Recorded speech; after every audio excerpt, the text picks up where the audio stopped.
नमस्कार दोस्तों, knowledge stream और सेंटर ऑफ लर्निंग में आपका स्वागत है। आपके एग्जाम प्रिपरेशन को और बेहतर बनाने की तरफ एक कदम।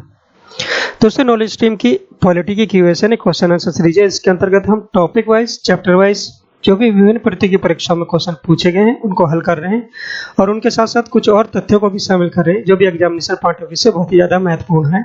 इससे पहले हमने 2 टॉपिक और 2 चैप्टर को इंक्लूड किया था, जिसमें हिस्टोरिकल बैकग्राउंड, जिसमें ऐतिहासिक पृष्ठभूमि, जिसमें हमने जो भी एक्ट आए थे ब्रिटिश पीरियड के दौरान उनको सबको डिस्कस किया था बहुत ही एनलार्ज वे में। आप उसको नॉलेज स्ट्रीम की प्लेलिस्ट सेक्शन में जाकर देख सकते हैं। और वहीं दूसरे टॉपिक में हमने कॉन्स्टिट्यूशनल डेवलपमेंट के बारे में डिस्कस किया था, यानी भारत के संवैधानिक विकास के बारे में।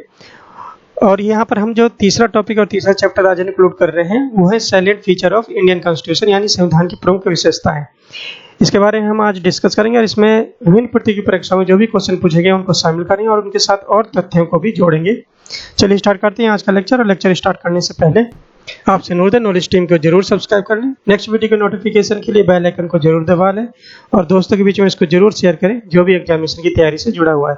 चलिए स्टार्ट करते हैं आज के पहले सवाल से। पहला सवाल है, संविधान के निम्नलिखित प्रावधानों में से कौन सा 26 नवंबर 1949 से लागू हुआ। बेसिकली जो संविधान के जो प्रोविजन है वो 2 दिन थे जब वो लागू हुए थे। कुछ प्रोविजन पहले ही लागू हुए थे जब 26 नवंबर 1949 को संविधान बनकर तैयार हुआ था और कुछ प्रोविजन बाद में लागू हुए थे 26 जनवरी 1950 को। उनके बारे में हम डिस्कस करेंगे। पहले यहाँ पर देख लेते हैं कौन कौन से जो प्रोविजन है वो 26 नवंबर 1949 को लागू हुई स्टेटमेंट के हिसाब से। पहला है नागरिकता से संबंधित प्रावधान, यानी प्रोविजन रिलेटेड टू सिटीजनशिप। दूसरा है चुनाव से संबंधित प्रावधान, यानी प्रोविजन रिलेटेड टू इलेक्शन। तीसरा है मौलिक कर्तव्य से संबंधित प्रावधान, यानी provision related to fundamental duty. वहीं चौथा है अंतिम प्रोविजनल संसद से संबंधित प्रावधान, provision related to provisional parliament. तो यहाँ पर जो ऑप्शन है केवल एक सही ऑप्शन है। ऑप्शन बी है कि 1 और 2 दोनों सही है। ऑप्शन सी 1, 2 और 3 सही है और ऑप्शन डी 1, 2 और 4 सही है।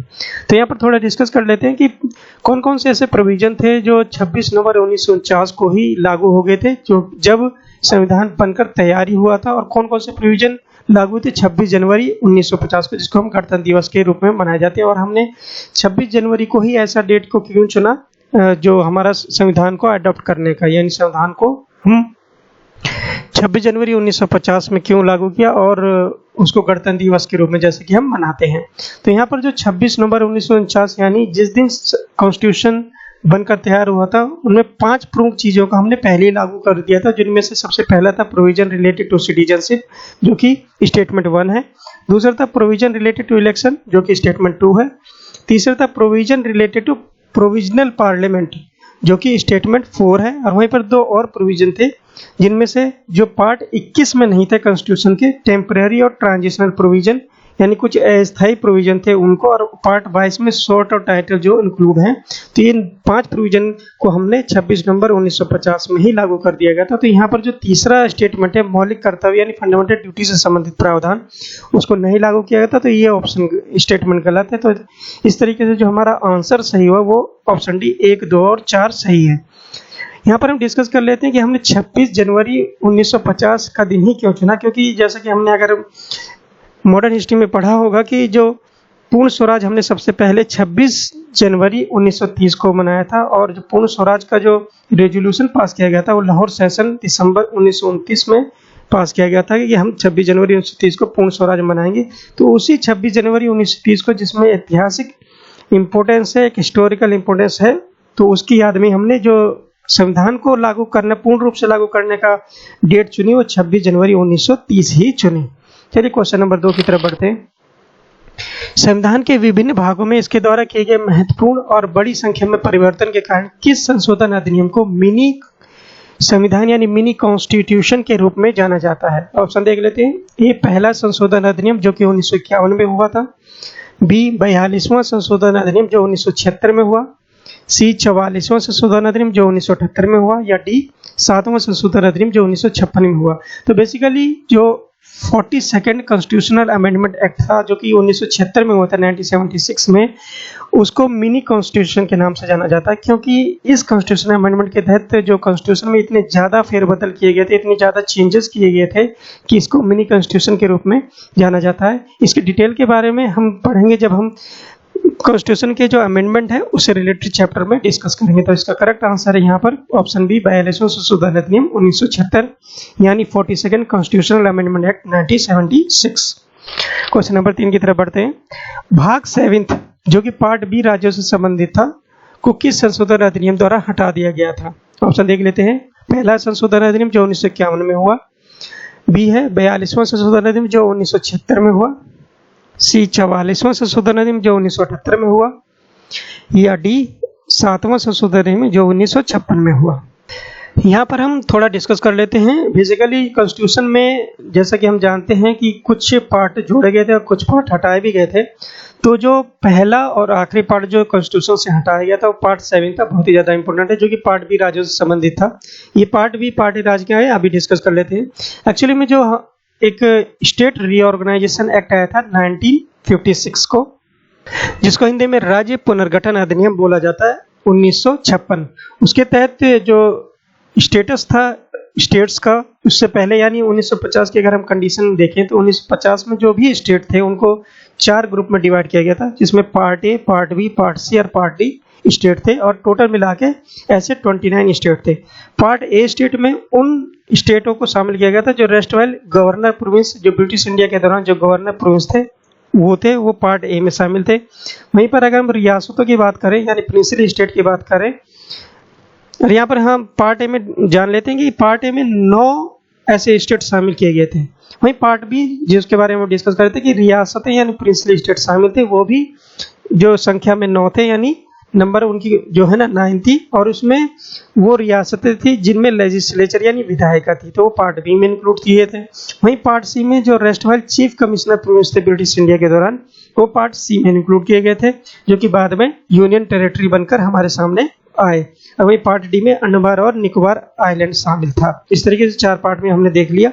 तो पार्ट ए में 9 ऐसे स्टेट थे, पार्ट बी में जो प्रिंसिपल स्टेट विद लेजिस्लेचर यानी विधायिका जिनमें थी वो भी 9 थे, पार्ट सी में जो चीफ कमिश्नर प्रोविंस थे और उसमें जो प्रिंसिपल स्टेट जिनमें विधायिका नहीं थी वो भी शामिल थे, वो 10 थे, और वहीं पर जो पार्ट डी में केवल 1 था अंडमान और निकोबार आइलैंड। इस तरीके से 29 स्टेट थे उस समय 1950 के कंडीशन में। लेकिन जब स्टेट रीऑर्गेनाइजेशन एक्ट 1956 आया जो कि 7वें संशोधन अधिनियम किया गया था उसके अंतर्गत, और उसमें जो पार्ट 7 थे उसको हटा दिया गया था। तो स्टेट रीऑर्गेनाइजेशन एक्ट यानी राज्य पुनर्गठन अधिनियम 1956 के बाद ही 7th कॉन्स्टिट्यूशनल अमेंडमेंट एक्ट आया और उसमें पार्ट 7 को हटा दिया गया। तो इस तरीके से इसका जो करेक्ट आंसर है option D, 7th constitutional amendment act 1956। चलिए क्वेश्चन नंबर 4 की तरफ बढ़ते हैं। पार्ट 4 थे और पार्ट 14 थे, दोनों को संविधान के किस संशोधन अधिनियम में जोड़ा गया? अभी हमने डिस्कस किया कि कौन सा पार्ट हटाया गया, यहाँ पर जोड़ने की बात हो रही है। तो 4 थे और 14 थे, इन दोनों पार्टों को जोड़ा गया था किस संविधान संशोधन के अंतर्गत, वही क्वेश्चन है, देख लेते हैं। ए पहला संशोधन अधिनियम जो 1951 में आया, बी 42वां संशोधन अधिनियम जो 1976 में आया, सी 44वां संशोधन अधिनियम 1978 में आया, या डी 7वां संशोधन अधिनियम जो 1956 में आया। जो पार्ट 4 है जो कि हमारा रिलेटेड है फंडामेंटल ड्यूटी से, वहीं पार्ट 14 है जो कि रिलेटेड ट्राइब्यूनल से, जिन्हें अधिकरण्य भी बोला जाता है। तो ये दोनों ही पार्ट ऐड किए गए थे, जिसको एक कॉन्स्टिट्यूशनल अमेंडमेंट को मिनी कॉन्स्टिट्यूशन के नाम से भी जाना जाता है। तो ये दोनों ही पार्ट ऐड किए गए थे 42nd कॉन्स्टिट्यूशनल अमेंडमेंट एक्ट 1976 यानी 42वां संशोधन अधिनियम 1976। तो करेक्ट आंसर इसका option B, 42nd constitutional amendment act 1976। Question number 5 की तरफ बढ़ते हैं। भाग 9 को संविधान में किस संशोधन अधिनियम द्वारा जोड़ा गया था? यहाँ पार्ट 9 की बात हो रही है, ऑप्शन देख लेते हैं। 7वां संशोधन अधिनियम जो कि 1956 में आया, 42वां संशोधन अधिनियम जो 1976 में आया, 44वां संशोधन अधिनियम जो 1978 में आया, या 73वां संशोधन अधिनियम जो 1992 में आया। तो जो ये पार्ट 9 था, ये जैसा कि हम जानते हैं कि इसने जो पंचायत हैं यानी लोकल रूरल सेल्फ गवर्नमेंट, उनको एक कॉन्स्टिट्यूशनल दर्जा दिया था, कॉन्स्टिट्यूशनल स्टेटस दिया था, वो इंक्लूड किया गया था पार्ट 9 में। और ये 73वां संशोधन अधिनियम जो कि 1992 में आया था, यानी 73rd कॉन्स्टिट्यूशनल अमेंडमेंट एक्ट 1992, जिसने पंचायतों को एक कॉन्स्टिट्यूशनल स्टेटस दिया, वो पार्ट 9 में शामिल है और इसको जोड़ा गया 73वां संशोधन अधिनियम 1992 में। तो करेक्ट आंसर इसका ऑप्शन डी, 73वां संशोधन अधिनियम 1992। चलिए क्वेश्चन नंबर 6 की तरफ बढ़ते हैं। यहाँ बात हो रही है पार्ट 9 ए की बात कर रही है, उसको किस संशोधन अधिनियम में जोड़ा गया था पार्ट 9 ए को। ऑप्शन देख लेते हैं। 74वां संशोधन अधिनियम 1992, ऑप्शन बी 42वां संशोधन अधिनियम 1976, ऑप्शन सी 44वां संशोधन अधिनियम 1978 या ऑप्शन डी 1992 का 73वां संशोधन अधिनियम। तो यहाँ पार्ट 9 ए की बात हो रही है। इससे पहले हमने पार्ट 9 की बात की। पार्ट 9 ए बेसिकली जिसने जो अर्बन लोकल गवर्नमेंट है, जिन्हें हम म्यूनिसिपालिटी वगैरह और म्यूनिसिपल के नाम से जानते हैं, उनको एक कॉन्स्टिट्यूशनल स्टेटस दिया था और वो दिया था 74th कॉन्स्टिट्यूशनल अमेंडमेंट एक्ट 1992 में जो हुआ था, और उसमें कॉन्स्टिट्यूशन में एक पार्ट जोड़ा गया था पार्ट 9 थे। तो इसका करेक्ट आंसर है option A 74th constitutional amendment act 1992। चलिए क्वेश्चन नंबर 7 की तरफ बढ़ते हैं। पार्ट 9 बी को संविधान में किस संशोधन अधिनियम द्वारा जोड़ा गया था? पहले हमने पार्ट 9 के बारे में डिस्कस किया, फिर 9 ए के बारे में। यहाँ क्वेश्चन है पार्ट 9 बी के बारे में कि उसको किस संशोधन अधिनियम द्वारा जोड़ा गया था। ऑप्शन देख लेते हैं।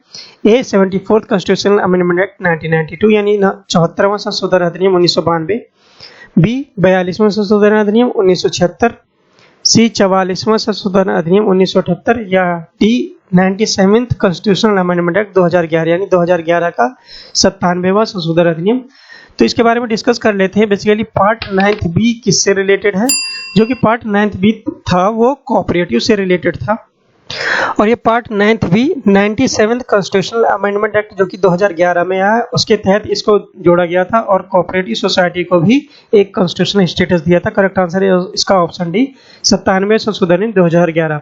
इस संशोधन अधिनियम के द्वारा ही कुछ 2 पॉइंट और भी जोड़े गए थे, जिनको हम डिस्कस कर लेते हैं। कि पहला पॉइंट था कि कोऑपरेटिव सोसाइटी को फंडामेंटल राइट दिया गया था इसके अंतर्गत, मतलब to form a cooperative society या फंडामेंटल राइट, यानी कोऑपरेटिव सोसाइटी बनाना एक मौलिक अधिकार इसमें जोड़ा गया था, और ये आर्टिकल 19 के तहत इसमें जोड़ा गया था। और इसी संशोधन अधिनियम जो कि 97 था और जो 2011 में आया था, इसमें जो directive principle of state policy यानी राज्य के नीति निर्देश के सिद्धांत है, उसमें एक आर्टिकल जोड़ा गया था, आर्टिकल 43 भी। बेसिकली वो रिलेटेड था प्रमोशन ऑफ कोऑपरेटिव सोसाइटी, यानी कोऑपरेटिव सोसाइटी को बढ़ावा देने से रिलेटेड। और वहीं पर हमने थर्ड पॉइंट हमने डिस्कस ही कर लिया कि पार्ट 9 बी को जोड़ा गया था, और इसको कोऑपरेटिव सोसाइटी में जो आर्टिकल इंक्लूड किए गए थे इसमें पार्ट 9 बी में, वो आर्टिकल 243 ZH से 243 ZT तक शामिल थे। तो इन तीनों पॉइंटों को हमने यहाँ पर डिस्कस कर लिया, जो कि 97 कॉन्स्टिट्यूशन अमेंडमेंट एक्ट 2011 में इंक्लूड किए गए थे। चलिए क्वेश्चन नंबर 8 की तरफ बढ़ते हैं। कौन सी संविधान की प्रमुख विशेषताएं हैं? विशेषताओं को देख लेते हैं। भारतीय संविधान सबसे लंबा और लिखित संविधान है, मतलब लेंथीएस्ट और रिटन कॉन्स्टिट्यूशन है। 2 है भारतीय संविधान सबसे लंबा और अलिखित यानी लेंथीएस्ट और अनरिटन संविधान है। तीसरा, संविधान में न केवल शासन के मौलिक सिद्धांत बल्कि प्रशासनिक प्रावधान भी है, मतलब it include not only a fundamental principle of governance but also the detailed administrative provision. Option देख लेते हैं। केवल 1 सही है ऑप्शन है, ऑप्शन बी केवल 2 सही है, ऑप्शन सी 1 और 3 सही है, और ऑप्शन डी 2 और 3 सही है। तो यहाँ पर जो बात हो रही है वो हो रही है कि जो संविधान की प्रमुख विशेषताएं हैं, स्टेटमेंट को देखना है तो हमारा जो कॉन्स्टिट्यूशन है वो दुनिया में सबसे लेंथीएस्ट है, सबसे लंबा, लेकिन रिटन संविधान है। तो यहाँ स्टेटमेंट 2 अपने आप गलत हो गया, और हमारा संविधान इसलिए लंबा है जिसमें एक प्रोविजन ये भी है कि वो न केवल fundamental principle of governance include की बल्कि विस्तृत प्रशासनिक प्रावधान भी इसमें दिए गए हैं। मतलब जो भी हमारे जो पॉलिटी है उसमें जो भी एक पोजीशन पर है, चाहे वो गवर्नर हो, चाहे स्टेट का चीफ मिनिस्टर हो, चाहे प्रेसिडेंट हो, मतलब जो भी कॉन्स्टिट्यूशनल पोजीशन है उसके बारे में डिटेल डिस्क्रिप्शन दिया गया है। तो इस तरीके से स्टेटमेंट 3 भी सही है। तो यहाँ पर 1 और 3 स्टेटमेंट सही है, तो करेक्ट आंसर इसका ऑप्शन सी 1 और 3 सही है। क्वेश्चन नंबर 9 की तरफ बढ़ते हैं। संविधान के रूप में 26 नवंबर 1949 को अपनाया, जो भी अपनाया उसमें प्रस्तावना, लेख और भाग के बारे में सच क्या है? बेसिकली जो कॉन्स्टिट्यूशन हमने अडॉप्ट किया था, बन के तैयार हुआ था 26 नवंबर 1949 को, यानी ओरिजिनल कॉन्स्टिट्यूशन की बात हो रही है, उसमें प्रियम्बल पार्ट और जो उसके शेड्यूल उसके बारे में कोई पूछ रहा है कि क्या सच है? तो जैसा ऑप्शन ए में क्या है कि उसमें प्रियम्बल था, 395 अनुच्छेद यानी आर्टिकल थे, 22 पार्ट में डिवाइड था और 8 अनुसूचियां यानी 8 शेड्यूल थे। बी क्या है? प्रस्तावना था, प्रियम्बल था, 395 अनुच्छेद थे, 395 आर्टिकल थे, 24 पार्टों में डिवाइड था और 8 अनुसूचियां यानी 8 उसमें शेड्यूल थे। वहीं से क्या है? प्रस्तावना 448 अनुच्छेद, 22 पार्टों में विभाजित और 12 अनुसूचियां थी। और डी है प्रस्तावना 448 अनुच्छेद, 25 पार्टों में विभाजित और 12 अनुसूचियां। तो यहाँ पर जान लिया ओरिजिनल जो कॉन्स्टिट्यूशन बनकर तैयार था 26 नवंबर 1950 को, उसमें क्या क्या इंक्लूड था? उसमें प्रस्तावना था, 395 आर्टिकल थे यानी 395 अनुच्छेद थे, उनको 22 पार्ट में डिवाइड किया गया था और उसमें 8 अनुसूचियां यानी 8 शेड्यूल शामिल थे। तो करेक्ट आंसर इसका ऑप्शन ए यही सही है। चलिए क्वेश्चन नंबर 10 की तरफ बढ़ते हैं। वर्तमान संविधान के बारे में प्रियम्बल पार्ट और जो अनुसूचियां उनके बारे में, शेड्यूल के बारे में क्वेश्चन है। तो यही सारे ऑप्शन हैं। तो जो हमारा प्रेजेंट कंडीशन है उसके बारे में हम अगर जान लेते हैं, जो प्रेजेंट कंडीशन ये 2019 का अगर हम डेटा लेते हैं तो उस समय जो हमारे संविधान में वो प्रस्तावना इंक्लूड है, 448 के आसपास अनुच्छेद हो चुके हैं और उनको 25 भागों में विभाजित किया गया है। अब 12 अनुसूचियां हैं। ये क्या क्या है हम आगे के लेक्चर में जरूर डिस्कस करेंगे कि इनमें कौन कौन से अनुच्छेद, कौन कौन सी अनुसूचियां शामिल है। तो इसका करेक्ट आंसर है ऑप्शन डी।